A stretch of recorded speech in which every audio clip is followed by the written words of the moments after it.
tanné des moustiques? Si vous habitez le sud de la province, peut-être avez-vous remarqué qu'ils sont plus nombreux cette année. En fait, plus il y a de flaques d'eau, plus on risque d'avoir des moustiques.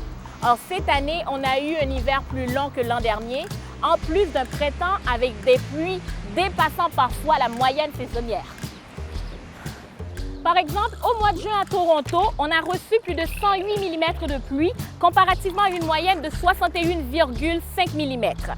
Et selon le professeur Gaëtan Moreau, de l'eau stagnante dans n'importe quel endroit ou objet, ça pourrait produire des moustiques dans une dizaine de jours.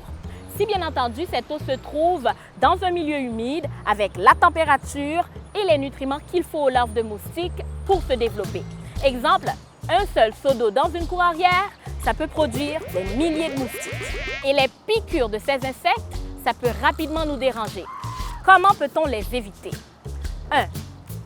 Éviter de bouger à toute vitesse. Gesticuler ou danser, ça n'aide pas vraiment. Les femelles sont attirées par le gaz carbonique, donc plus on bouge, plus on transpire, plus on les attire. 2. Porter des vêtements longs, amples et clairs. Ainsi, leur dard n'atteint pas facilement notre peau. Plus les couleurs de nos vêtements sont sombres, mieux les moustiques nous voient. 3. Évitez d'exposer votre peau au lever et à la tombée du jour. Les moustiques sont davantage présents une trentaine de minutes à l'aube et au crépuscule parce que c'est des moments de la journée où l'humidité est plus élevée. Les moustiques évitent le soleil de midi pour ne pas courir le risque d'être desséchés.